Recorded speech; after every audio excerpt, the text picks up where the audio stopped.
Spiritual Laws. From Essays, First Series, by Ralph Waldo Emerson. This recording is in the public domain. Read by Bob Neufeld. The living heaven thy prayers respect, house at once and architect. Quarrying man's rejected hours, builds therewith eternal towers. Soul and self-commanded works, fears not undermining days, grows by decays, and, by the famous might that lurks in reaction and recoil, makes flame to freeze and ice to boil, forging through swart arms of offence the silver seat of innocence. When the act of reflection takes place in the mind, when we look at ourselves in the light of thought, we discover that our life is embosomed in beauty. Behind us as we go, all things assume pleasing forms, as clouds do far off. Not only things familiar and stale, but even the tragic and terrible are comely as they take their place in the pictures of memory.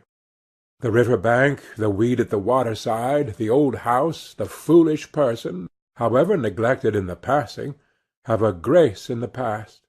Even the corpse that has lain in the chambers has added a solemn ornament to the house. The soul will not know either deformity or pain. If in the hours of clear reason we should speak the severest truth, we should say that we had never made a sacrifice. In these hours the mind seems so great that nothing can be taken from us that seems much. All loss, all pain is particular. The universe remains to the heart unhurt. Neither vexations nor calamities abate our trust. No man ever stated his griefs as lightly as he might. Allow for exaggeration in the most patient and sorely ridden hack that ever was driven, for it is only the finite that has wrought and suffered. The infinite lies stretched in smiling repose. The intellectual life may be kept clean and healthful if man will live the life of nature and not import into his mind difficulties which are none of his. No man need be perplexed in his speculations. Let him do and say what strictly belongs to him, and though very ignorant of books, his nature shall not yield him any intellectual obstructions and doubts. Our young people are diseased with the theological problems of original sin, origin of evil, predestination, and the like. These never presented a practical difficulty to any man, never darkened across any man's road who did not go out of his way to seek them. These are the soul's mumps and measles and whooping coughs, and those who have not caught them cannot describe their health and describe the cure. A simple mind will not know these enemies. It is quite another thing that he should be able to give account of his faith and expound to another the theory of his self-union and freedom. This requires rare gifts. Yet without this self-knowledge there may be a sylvan strength and integrity in that which he is. A few strong instincts and a few plain rules suffice us. My will never gave the images in my mind the rank they now take. The regular course of studies, the years of academical and professional education have not yielded me better facts than some idle books under the bench at the Latin school. What we do not call education is more precious than that which we call so. We form no guess at the time of receiving a thought of its comparative value. And education often wastes its efforts in attempts to thwart and balk this natural magnetism, which is sure to select what belongs to it. In like manner, our moral nature is vitiated by any interference of our will. People represent virtue as a struggle, and take to themselves great airs upon their attainments, and the question is everywhere vexed when a noble nature is commended, whether the man is not better who strives with temptation. But there is no merit in the matter. Either God is there or he is not there. We love characters in proportion as they are impulsive and spontaneous.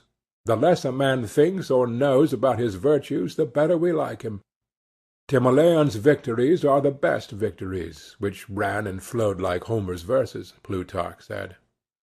When we see a soul whose acts are all regal, graceful, and pleasant as roses, We must thank God that such things can be and are, and not turn sourly on the angel and say, "Crump is a better man with his grunting resistance to all his native devils."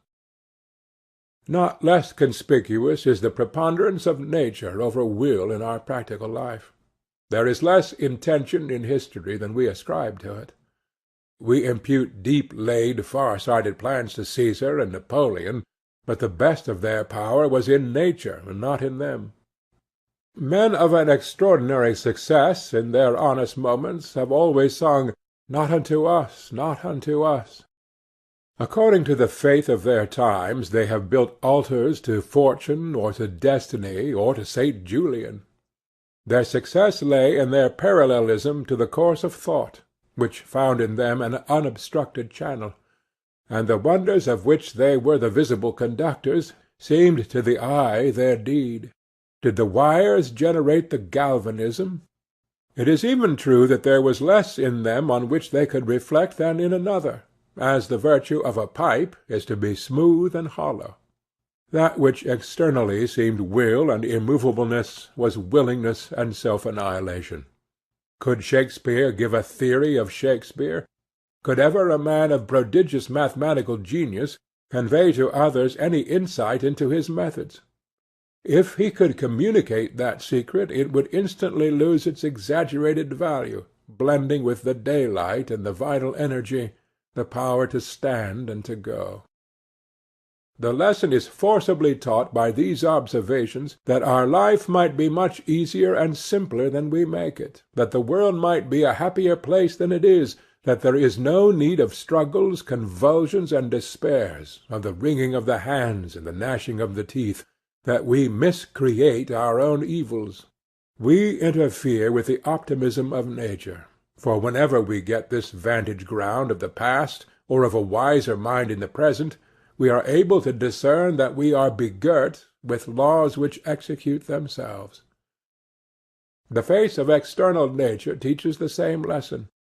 Nature will not have us fret and fume. She does not like our benevolence or our learning much better than she likes our frauds and wars. When we come out of the caucus, or the bank, or the abolition convention, or the temperance meeting, or the transcendental club into the fields and woods, she says to us, "So hot, my little sir?" We are full of mechanical actions. We must needs intermeddle and have things in our own way, until the sacrifices and virtues of society are odious. Love should make joy, but our benevolence is unhappy. Our Sunday schools and churches and pauper societies are yokes to the neck. We pain ourselves to please nobody. There are natural ways of arriving at the same ends at which these aim, but do not arrive. Why should all virtue work in one and the same way? Why should all give dollars? It is very inconvenient to us country folk, and we do not think any good will come of it. We have not dollars. Merchants have. Let them give them. Farmers will give corn. Poets will sing. Women will sew. Laborers will lend a hand. The children will bring flowers. And why drag this dead weight of a Sunday school over the whole Christendom? It is natural and beautiful that childhood should inquire and maturity should teach. But it is time enough to answer questions when they are asked. Do not shut up the young people against their will in a pew, and force the children to ask them questions for an hour against their will.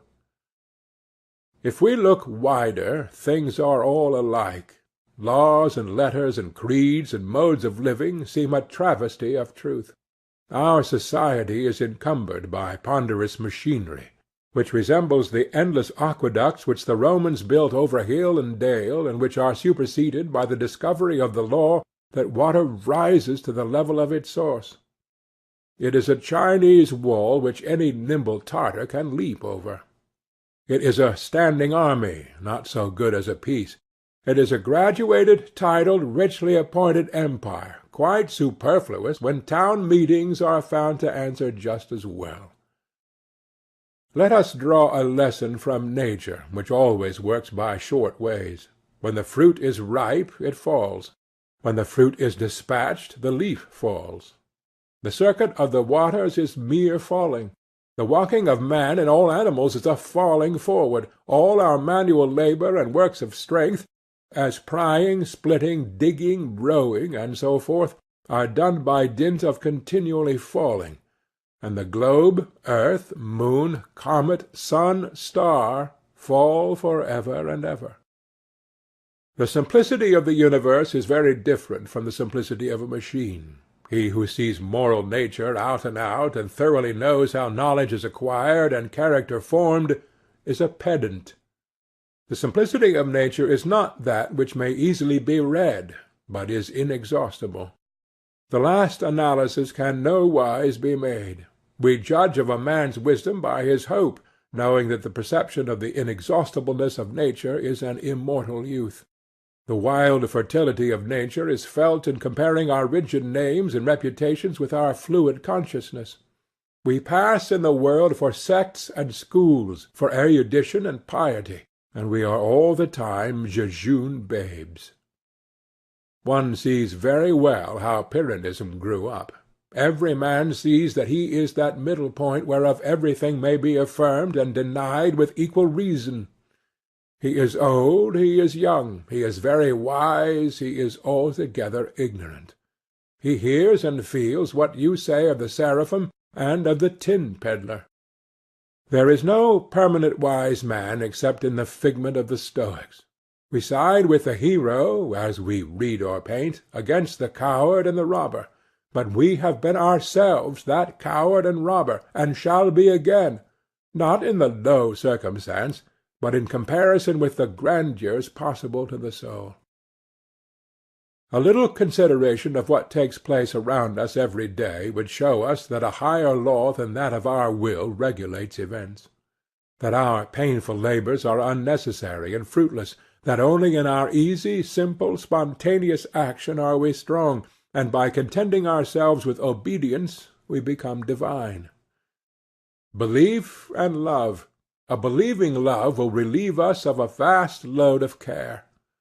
Oh, my brothers, God exists. There is a soul at the centre of nature and over the will of every man, so that none of us can wrong the universe. It has so infused its strong enchantment into nature that we prosper when we accept its advice, and when we struggle to wound its creatures our hands are glued to our sides, or they beat our own breasts.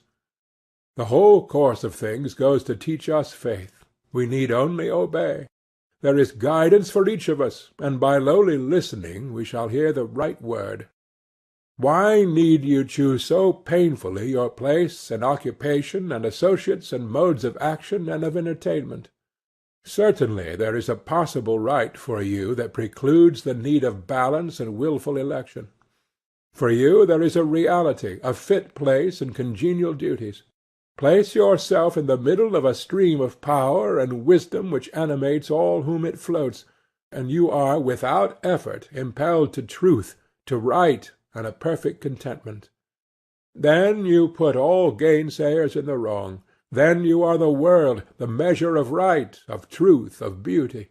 If we will not be marplots with our miserable interferences, the work, the society, letters, arts, science, religion of men would go on far better than now, and the heaven predicted from the beginning of the world, and still predicted from the bottom of the heart, would organize itself, as do now the rose and the air and the sun.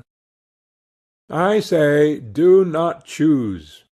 But that is a figure of speech by which I would distinguish what is commonly called choice among men, and which is a partial act, the choice of the hands, of the eyes, of the appetites, and not a whole act of the man. But that which I call right or goodness is the choice of my constitution, and that which I call heaven and inwardly aspire after is the state or circumstance desirable to my constitution, and the action which I in all my years tend to do is the work for my faculties. We must hold a man amenable to reason for the choice of his daily craft or profession. It is not an excuse any longer for his deeds that they are the custom of his trade. What business has he with an evil trade? Has he not a calling in his character? Each man has his own vocation. The talent is the call. There is one direction in which all space is open to him. He has faculties silently inviting him thither to endless exertion. He is like a ship in a river. He runs against obstructions on every side but one. On that side all obstruction is taken away, and he sweeps serenely over a deepening channel into an infinite sea. This talent and this call depend on his organization, or the mode in which the general soul incarnates itself in him. He inclines to do something which is easy to him and good when it is done, but which no other man can do. He has no rival. For the more truly he consults his own powers, the more difference will his work exhibit from the work of any other. His ambition is exactly proportioned to his powers. The height of the pinnacle is determined by the breadth of the base. Every man has this call of the power to do something unique, and no man has any other call. The pretence that he has another call, a summons by name and personal election, and outward signs that make him extraordinary, and not in the roll of common men, is fanaticism, and betrays obtuseness to perceive that there is one mind in all the individuals, and no respect of persons therein. By doing his work he makes the need felt which he can supply, and creates the taste by which he is enjoyed. By doing his own work he unfolds himself. It is the vice of our public speaking that it is not abandonment. Somewhere, not only every orator, but every man should let out all the length of all the reins, should find or make a frank and hearty expression of what force and meaning is in him. The common experience is that the man fits himself as well as he can to the customary details of that work or trade he falls into, and tends it as a dog turns a spit. Then he is a part of the machine he moves. The man is lost. Until he can manage to communicate himself to others in his full stature and proportion, he does not yet find his vocation. He must find in that an outlet for his character, so that he may justify his work to their eyes. If the labor is mean, let him by his thinking and character make it liberal. Whatever he knows and thinks, whatever in his apprehension is worth doing, that let him communicate, or men will never know and honor him aright. Foolish whenever you take the meanness and formality of that thing you do, instead of converting it into the obedient spiracle of your character and aims. We like only such actions as have already long had the praise of men, and do not perceive that anything man can do may be divinely done. We think greatness entailed or organized in some places or duties, in certain offices or occasions, and do not see that Paganini can extract rapture from a catgut, and Eulenstein from a jew's harp, and a nimble-fingered lad out of shreds of paper with his scissors, and Landseer out of swine, and the hero out of the pitiful habitation and company in which he was hidden.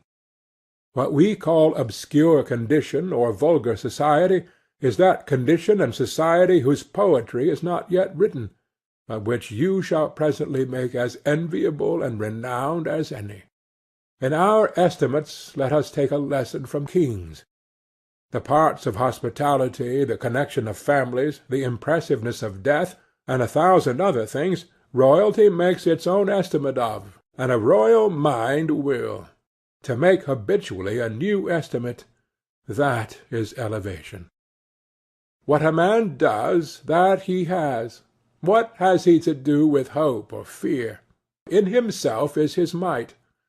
Let him regard no good as solid but that which is in his nature, and which must grow out of him as long as he exists.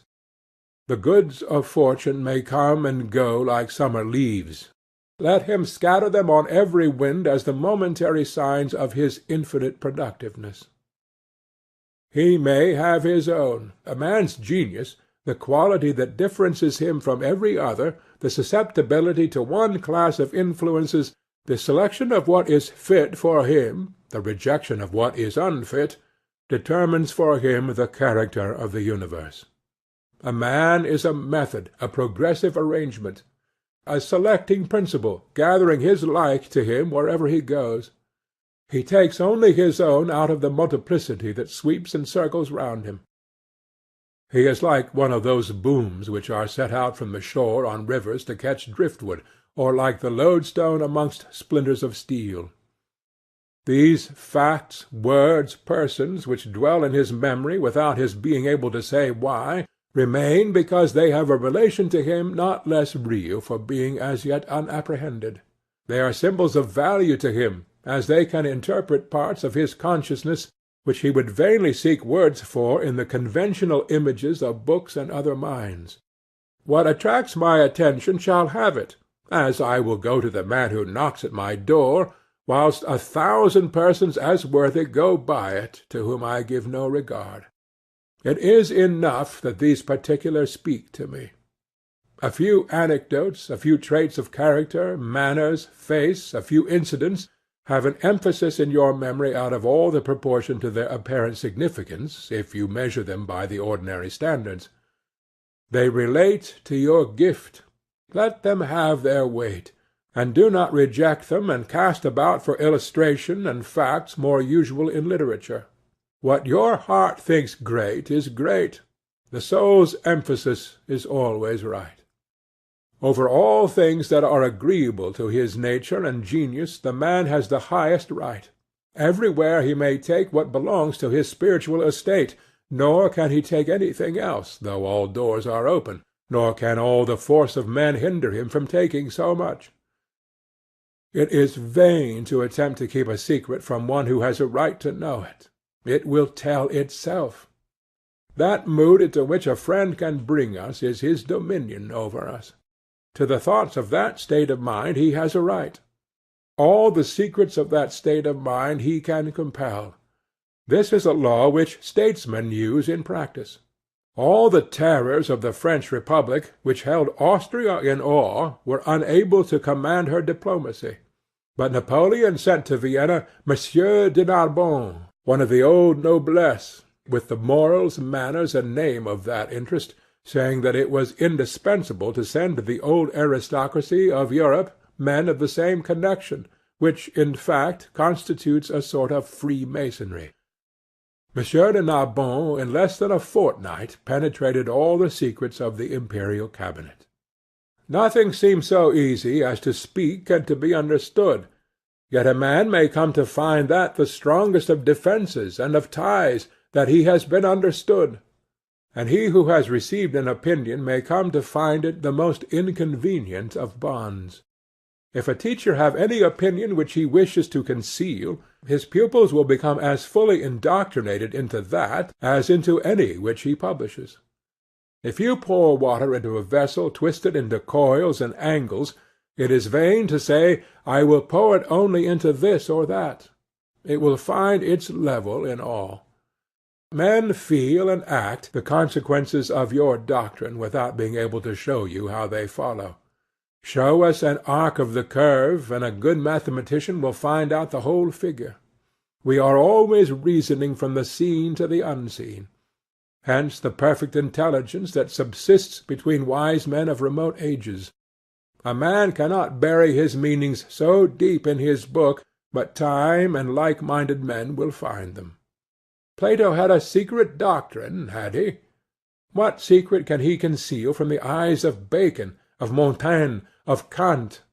Therefore Aristotle said of his works, they are published and not published. No man can learn what he has not preparation for learning, however near to his eyes is the object. A chemist may tell his most precious secrets to a carpenter, and he shall be never the wiser. The secrets he would not utter to a chemist for an estate.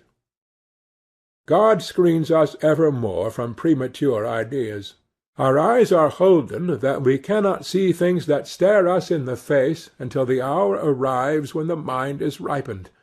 Then we behold them, and the time when we saw them not is like a dream.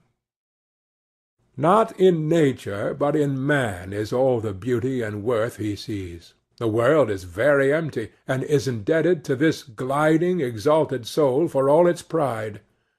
Earth fills her lap with splendours not her own. The vale of Tempe, Tivoli, and Rome are earth and water, rocks and sky. There are as good earth and water in 1,000 places, yet how unaffecting! People are not the better for the sun and moon, the horizon and the trees, as it is not observed that the keepers of Roman galleries or the valets of painters have any elevation of thought, or that librarians are wiser men than others. There are graces in the demeanour of a polished and noble person which are lost upon the eye of a churl. These are like the stars whose light has not yet reached us. He may see what he maketh. Our dreams are the sequel of our waking knowledge. The visions of the night bear some proportion to the visions of the day. Hideous dreams are exaggerations of the sins of the day. We see our evil affections embodied in bad physiognomies. On the Alps the traveller sometimes beholds his own shadow magnified to a giant, so that every gesture of his hand is terrific. "My children," said an old man to his boys scared by a figure in the dark entry, "my children, you will never see anything worse than yourselves." As in dreams, so in the scarcely less fluid events of the world every man sees himself in colosso, without knowing that it is himself. The good, compared to the evil which he sees, is as his own good to his own evil. Every quality of his mind is magnified in some one acquaintance, and every emotion of his heart in some one. He is like a quincunx of trees, which counts 5, east, west, north, or south, or an initial, medial, and terminal acrostic. And why not? He cleaves to one person and avoids another, according to their likeness or unlikeness to himself, truly seeking himself in his associates, and moreover in his trade and habits and gestures and meats and drinks, and comes at last to be faithfully represented by every view you take of his circumstances. He may read what he writes. What can we see or acquire but what we are? You have observed a skilful man reading Virgil. Well, that author is 1,000 books to 1,000 persons. Take your book into your 2 hands and read your eyes out, you will never find what I find. If any ingenious reader would have a monopoly of the wisdom or delight he gets, he is as secure, now the book is Englished, as if it were imprisoned in the Pelleas tongue. It is with a good book as it is with good company. Introduce a base person among gentlemen, it is all to no purpose. He is not their fellow. Every society protects itself. The company is perfectly safe, and he is not one of them, though his body is in the room. What avails it to fight with the eternal laws of mind which adjust the relation of all persons to each other by the mathematical measure of their havings and beings? Gertrude is enamoured of Guy. How high, how aristocratic, how Roman his mien and manners! To live with him were life indeed, and no purchase is too great, and heaven and earth are moved to that end. Well, Gertrude has Guy, but what now avails how high, how aristocratic, how Roman his mien and manners, if his heart and aims are in the senate, in the theatre, and in the billiard-room, and she has no aims, no conversation that can enchant her graceful lord? He shall have his own society. We can love nothing but nature. The most wonderful talents, the most meritorious exertions really avail very little with us. But nearness or likeness of nature, how beautiful is the ease of its victory! Persons approach us, famous for their beauty, for their accomplishments, worthy of all wonder for their charms and gifts. They dedicate their whole skill to the hour and the company, with very imperfect result. To be sure, it would be ungrateful in us not to praise them loudly.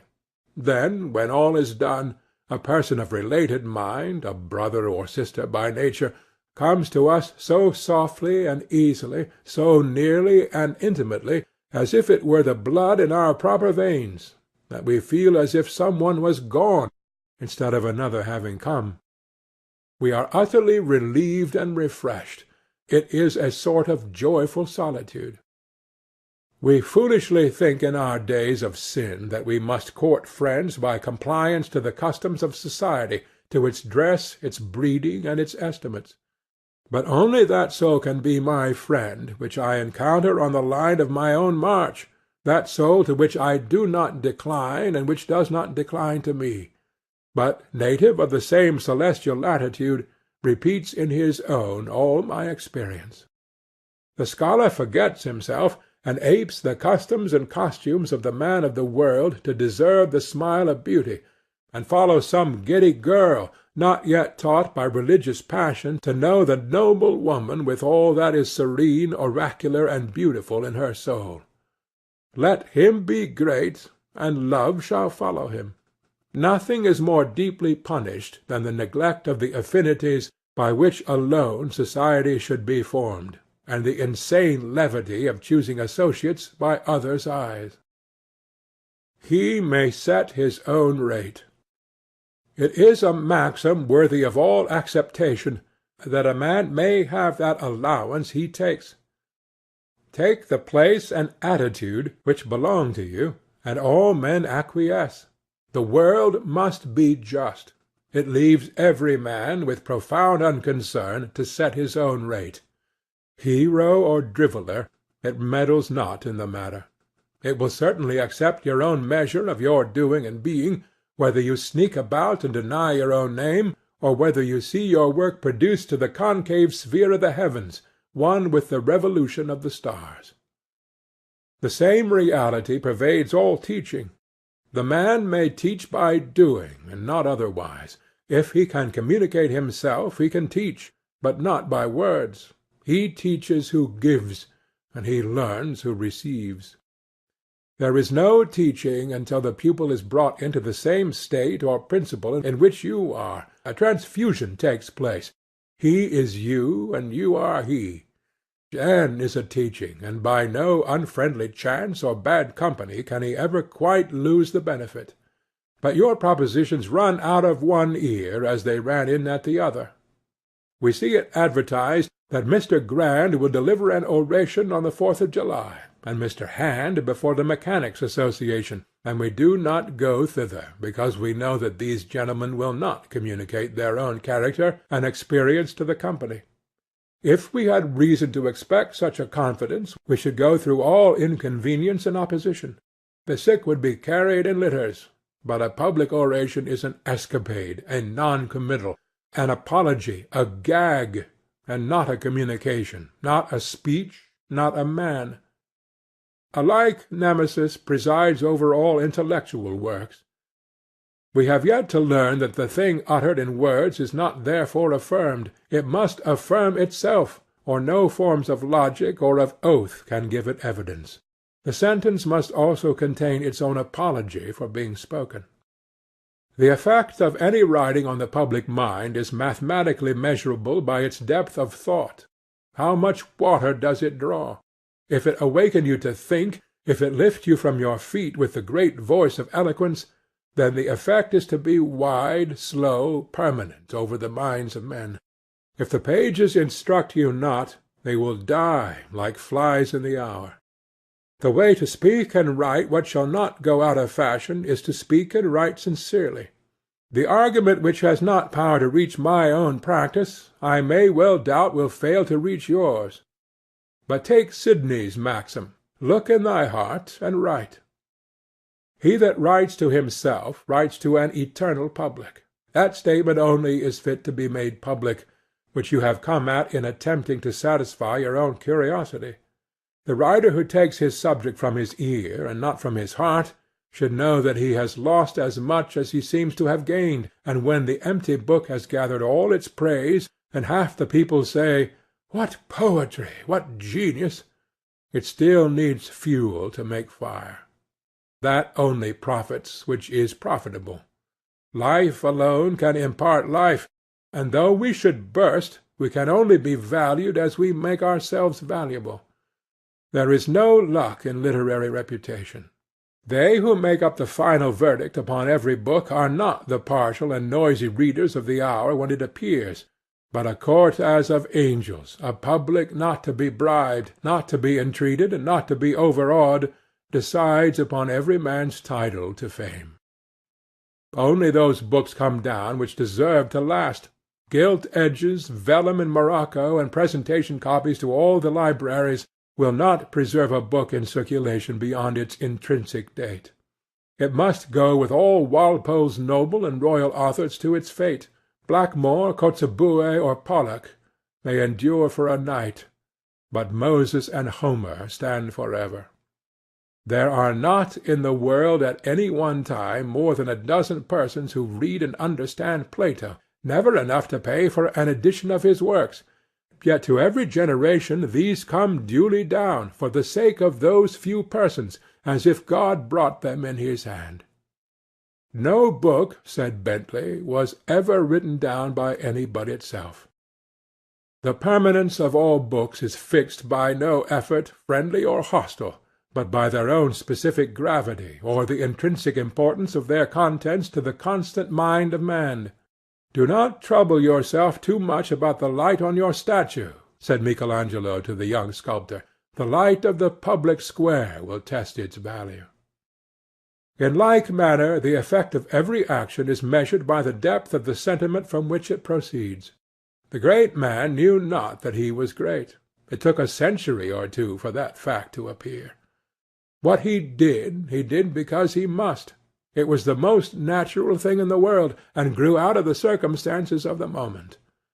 But now everything he did, even to the lifting of his finger or the eating of bread, looks large, all related, and is called an institution. These are the demonstrations in a few particulars of the genius of nature. They show the direction of the stream. But the stream is blood. Every drop is alive. Truth has not single victories. All things are its organs, not only dust and stones, but errors and lies. The laws of disease, physicians say, are as beautiful as the laws of health. Our philosophy is affirmative, and readily accepts the testimony of negative facts, as every shadow points to the sun. By a divine necessity every fact in nature is constrained to offer its testimony. Human character evermore publishes itself. The most fugitive deed and word, the mere air of doing a thing, the intimated purpose, expresses character. If you act, you show character. If you sit still, if you sleep, you show it. You think because you have spoken nothing when others spoke, and have given no opinion on the times, on the church, on slavery, on marriage, on socialism, on secret societies, on the college, on parties and persons, that your verdict is still expected with curiosity as a reserved wisdom. Far otherwise. Your silence answers very loud. You have no oracle to utter, and your fellow-men have learned that you cannot help them. For oracles speak. Doth not wisdom cry, and understanding put forth her voice? Dreadful limits are set in nature to the powers of dissimulation. Truth tyrannizes over the unwilling members of the body. Faces never lie, it is said. No man need be deceived who will study the changes of expression. When a man speaks the truth in the spirit of truth, his eye is as clear as the heavens. When he has base ends and speaks falsely, the eye is muddy, and sometimes asquint. I have heard an experienced counsellor say that he never feared the effect upon a jury of a lawyer who does not believe in his heart that his client ought to have a verdict. If he does not believe it, his unbelief will appear to the jury, despite all his protestations, and will become their unbelief. This is that law whereby a work of art, of whatever kind, sets us in the same state of mind wherein the artist was when he made it. That which we do not believe we cannot adequately say, though we may repeat the words never so often. It was this conviction which Swedenborg expressed when he described a group of persons in the spiritual world endeavoring in vain to articulate a proposition which they did not believe. But they could not, though they twisted and folded their lips even to indignation. A man passes for that he is worth. Very idle is all curiosity concerning other people's estimate of us, and all fear of remaining unknown is not less so. If a man know that he can do anything, that he can do better than any one else, he has a pledge of the acknowledgment of that fact by all persons. The world is full of judgment days, and into every assembly that a man enters, in every action he attempts, he is gauged and stamped. In every troop of boys that whoop and run in each yard and square, a newcomer is as well and accurately weighed in the course of a few days and stamped with his right number, as if he had undergone a formal trial of his strength, speed, and temper. A stranger comes from a distant school, with better dress, with trinkets in his pockets, with airs and pretensions. An older boy says to himself, "It's of no use, we shall find him out to-morrow." What has he done is the divine question which searches men and transpierces every false reputation. A fop may sit in any chair of the world, nor be distinguished for his hour from Homer and Washington.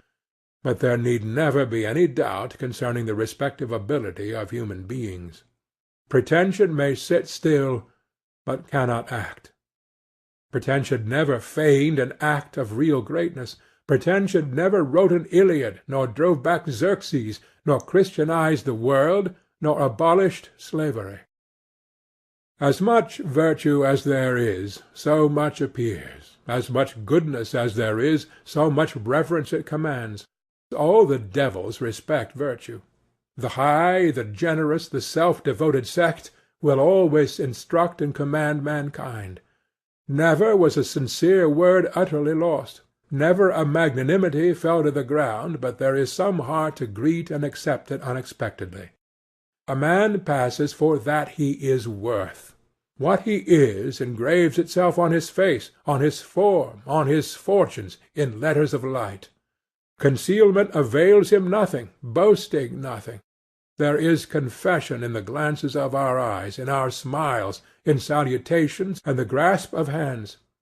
His sin bedaubs him, mars all his good impression. Men know not why they do not trust him, but they do not trust him. His vice glasses his eyes, cuts lines of mean expression in his cheek, pinches the nose, sets the mark of the beast on the back of the head, and writes, "O fool, fool," on the forehead of a king. If you would not be known to do anything, never do it. A man may play the fool in the drifts of a desert, but every grain of sand shall seem to see. He may be a solitary eater, but he cannot keep his foolish counsel. A broken complexion, a swinish look, ungenerous acts, and the want of due knowledge, all blab. Can a cook, a chiffinch, a lachismo be mistaken for Zeno or Paul? Confucius exclaimed, "How can a man be concealed? How can a man be concealed?" On the other hand, the hero fears not that if he withhold the avowal of a just and brave act, it will go unwitnessed and unloved.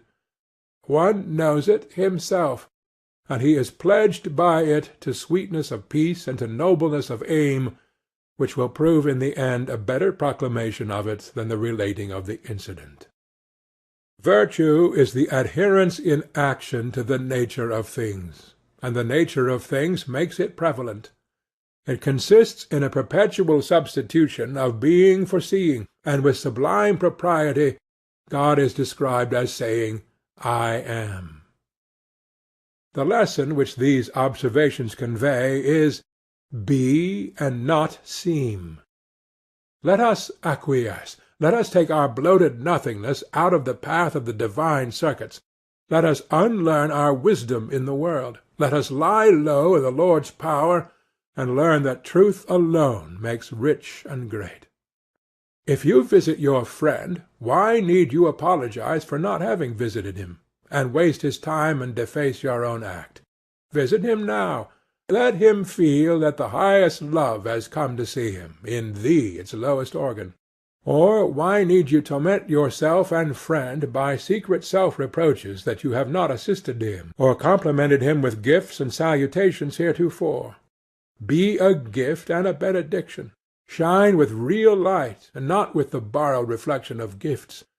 Common men are apologies for men. They bow their head, excuse themselves with prolix reasons, and accumulate appearances because the substance is not. We are full of these superstitions of sense, the worship of magnitude. We call the poet inactive because he is not a president, a merchant, or a porter. We adore our institution, and do not see that it is founded on a thought which we have.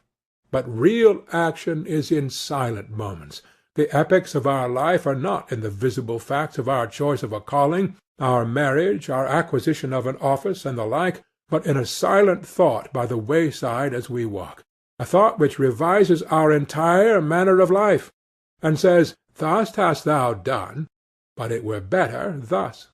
And all our after years, like menials, serve and wait on this, and according to their ability execute its will. This revisal or correction is a constant force, which, as a tendency, reaches through our lifetime. The object of the man, the aim of these moments, is to make daylight shine through him, to suffer the law to traverse his whole being without obstruction, so that on what point soever of his doing your eye falls, it shall report truly of his character, whether it be his diet, his house, his religious forms, his society, his mirth, his vote, his opposition. Now he is not homogeneous, but heterogeneous, and the ray does not traverse. There are no thorough lights, but the eye of the beholder is puzzled, detecting many unlike tendencies, and a life not yet at one. Why should we make it a point with our false modesty to disparage that man we are, and that form of being assigned to us? A good man is contented.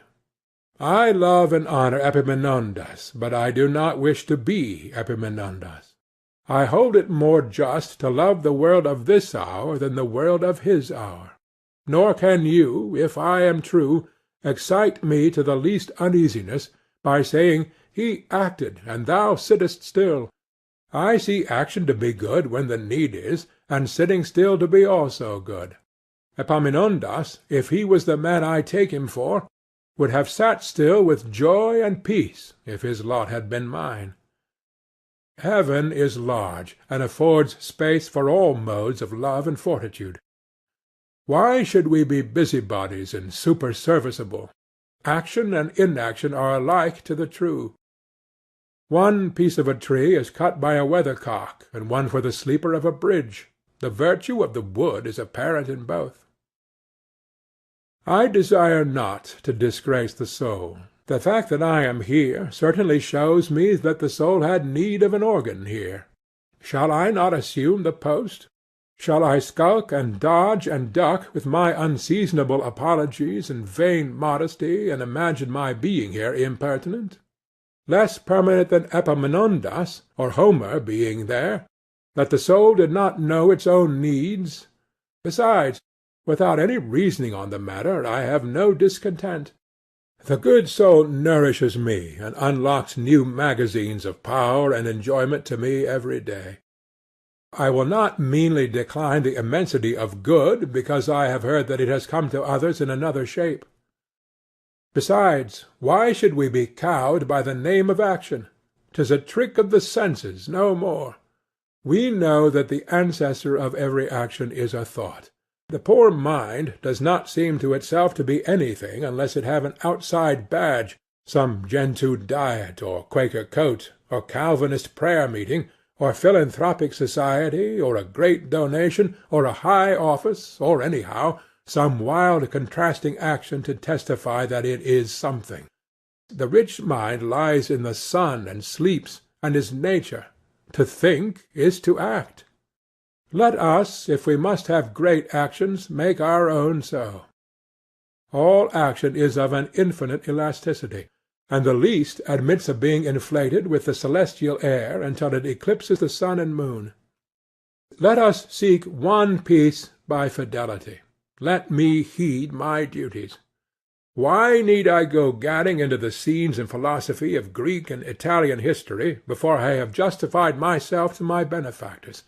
How dare I read Washington's campaigns when I have not answered the letters of my own correspondents? Is not that a just objection to much of our reading? It is the pusillanimous desertion of our work to gaze after our neighbors. It is peeping. Byron says of Jack Bunting, he knew not what to say, and so he swore. I may say it, of our preposterous use of books. He knew not what to do, and so he read. I can think of nothing to fill my time with, and I find the Life of Brant. It is a very extravagant compliment to pay to Brant, or to General Schuyler, or to General Washington. My time should be as good as their time. My facts, my net of relations, as good as theirs, or either of theirs. Rather let me do my work so well that other idlers, if they choose, may compare my texture with the texture of these, and find it identical with the best. This overestimate of the possibilities of Paul and Pericles, this underestimate of our own, comes from a neglect of the fact of an identical nature. Bonaparte knew but one merit, and rewarded in one and the same way the good soldier, the good astronomer, the good poet, the good player. The poet uses the names of Caesar, of Tamerlane, of Bonduca, of Belisarius. The painter uses the conventional story of the Virgin Mary, of Paul, of Peter. He does not, therefore, defer to the nature of these accidental men, of these stock heroes. If the poet write a true drama, then he is Caesar, and not the player of Caesar. Then the selfsame strain of thought, emotion as pure, wit as subtle, motions as swift, mounting, extravagant, and the heart as great, self-sufficing, dauntless, which on the waves of its love and hope can uplift all that is reckoned solid and precious in the world, palaces, gardens, money, navies, kingdoms, making its own incomparable worth by the slight it casts on these gods of men, these are all his, and by the power of these he rouses the nations. Let a man believe in God, and not in names and places and persons. Let the great soul incarnated in some woman's form, poor and sad and single, in some Dolly or Joan, go out of service, and sweep chambers and scour floors, and its effulgent daybeams cannot be muffled or hid, but to sweep and scour will instantly appear supreme and beautiful actions, the top and radiance of human life, and all people will get mops and brooms, until, lo, suddenly, the great soul has enshrined itself in some other form and done some other deed, and that is now the flower and head of all living nature. We are the photometers, we the irritable gold leaf and tinfoil that measure the accumulations of the subtle element. We know the authentic effects of the true fire through every one of its million disguises. End of Spiritual Laws.